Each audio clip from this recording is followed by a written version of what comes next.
Jadi kalau kita tidur pagi, itu bukan hanya meningkatkan risiko sakit diabetes, tapi penyakit-penyakit yang lain.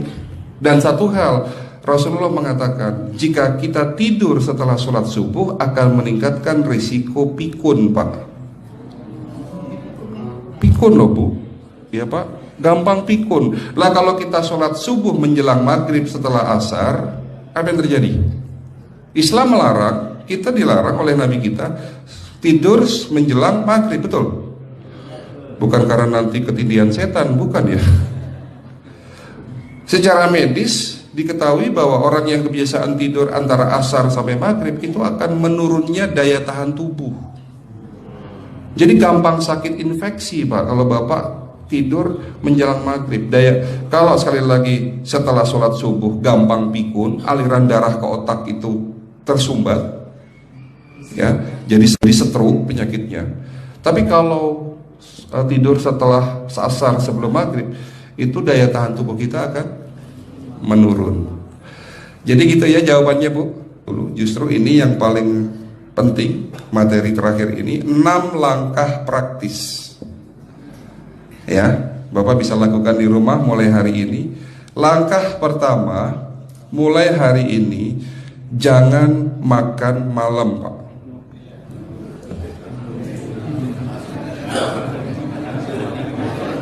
Ya,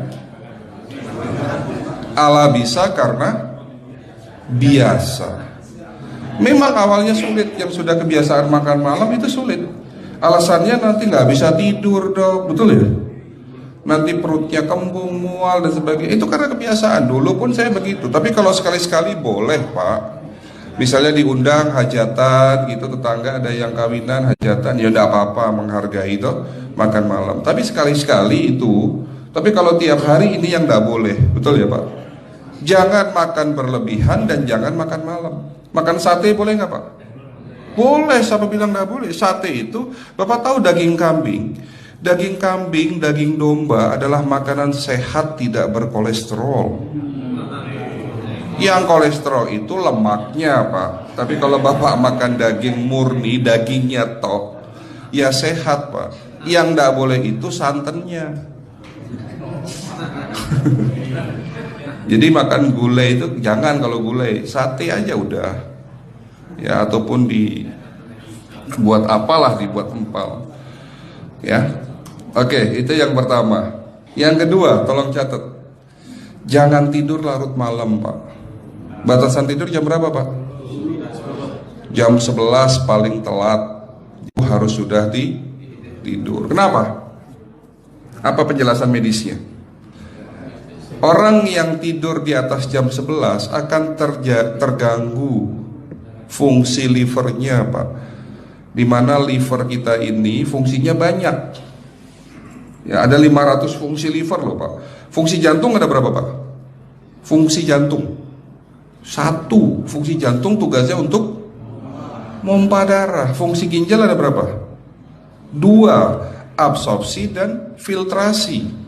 Fungsi liver 500 fungsi. Jadi organ yang paling berat dalam tubuh kita kerjanya adalah liver. Liver akan rusak manakala kalau kita tidur di atas jam 11 malam. Berarti 500 fungsi liver bisa rusak, Pak. Ini salah satu penyebab diabetes. Bukan hanya kerusakan pankreas, tapi rusaknya liver bisa jadi penyakit diabetes, Pak. Jadi kalau sakit diabetes itu yang terganggu itu sebetulnya bukan hanya pankreasnya, livernya pun rusak, ususnya pun rusak. Makanya dalam pengobatan diabetes di klinik kami itu bukan hanya ngobatin pankreas, tapi 3 organ penting ini saya obati: usus, liver, dan pankreas. Kebanyakan kenapa? Kalau dalam pengobatan tradisional mereka tahunya diabetes itu hanya pankreas, ya kan? Tapi di sini dalam pengobatan holistik, orang yang kena liver itu 3 organ ini pasti rusak: usus, liver, dan pankreas. Salah satu penyebab dari kerusakan liver akibat kebiasaan tidur larut malam. Jadi salah satu penyebab diabetes pun bisa karena tidur larut malam. Ya, batasan tidur jam berapa? Sekali lagi, jam 11 harus sudah tidur pulas. Jadi jam 10, setengah 11 paling lambat kita harus tidur pulas. Nanti setelah jam 1 boleh bangun.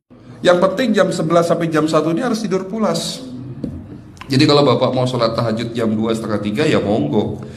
Ya. Oke, itu yang kedua. Yang ketiga, air putih Pak dijaga 2 liter sehari. Bagaimana cara minumnya yang baik? Rasulullah sudah ngajarin kita ada 6 sunnah. Harus duduk, pakai tangan kanan, seteguk demi seteguk, membaca basmalah di saat minum, diakhiri dengan alhamdulillah, kan begitu. Ya, pagi hari minum 1 gelas bangun tidur sebelum sholat subuh. Setelah sholat subuh boleh teh, tapi juga dibilas dengan 1 gelas air putih. Sebelum mandi nanti Pak, minum air hangat. Kalau Bapak mandinya pakai air dingin boleh, tapi sebelum mandi minum air hangat, biar tubuh kita ini jangan terlalu dingin di saat kita kena air dingin. Sampai maghrib pastikan 2 liter sudah masuk dalam tubuh kita.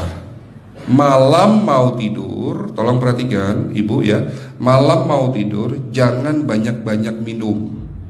Nggak boleh minum malam itu segelas sampai 2 gelas mau tidur. Cukup seteguk 2 teguk saja. Karena kalau sampai kita minum mau tidur 1 gelas besar, ginjalnya malah rusak Pak. Ya.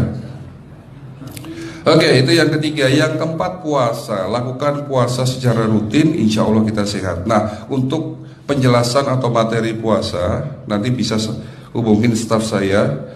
Nanti di bulan Ramadan tahun ini, kalau memang masih ada slot 1 sampai hari ke-20, saya bisa mengisi manasik kesehatan yang berkaitan dengan manfaat puasa untuk kesehatan. Insya Allah kalau memang masih ada slot waktunya, karena kita di bulan Ramadan hanya 20 hari kita mengisi manasik.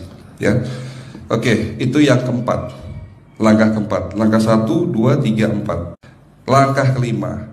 Nah, sebelum saya menjawab yang kelima, saya ingin membacakan sebuah sabda Rasulullah. Rasulullah bersabda, di dalam tubuhmu ada segumpal daging. Jika segumpal daging itu sakit, akan sakitlah seluruh tubuhmu. Dan jika segumpal daging itu rusak, akan rusaklah seluruh tubuhmu. Apa itu segumpal daging? Segumpal daging itu adalah hati. Tapi ternyata yang dimaksud Rasulullah itu bukan liver Pak. Yang dimaksud Rasulullah adalah hati kita, roh kita, jiwa kita, perasaan kita. Kalau hati kita rusak, kita banyak penyakit hati, iri, dengki, sombong, takabur dan sebagainya. Penyakit fisik akan muncul dalam tubuh kita. Ya, tidak ada orang stres itu sehat, betul tidak Pak? Tidak ada orang yang suka marah-marah itu sehat, betul tidak? Bahkan Rasulullah mengajar senyum adalah ibadah. Senangkan orang lain, permudah urusan orang lain, insya Allah kita sehat. Ya. Jadi itu langkah ke-5. Langkah 1 sampai langkah ke-5 sifatnya individual. Bapak bisa lakukan sendiri di rumah.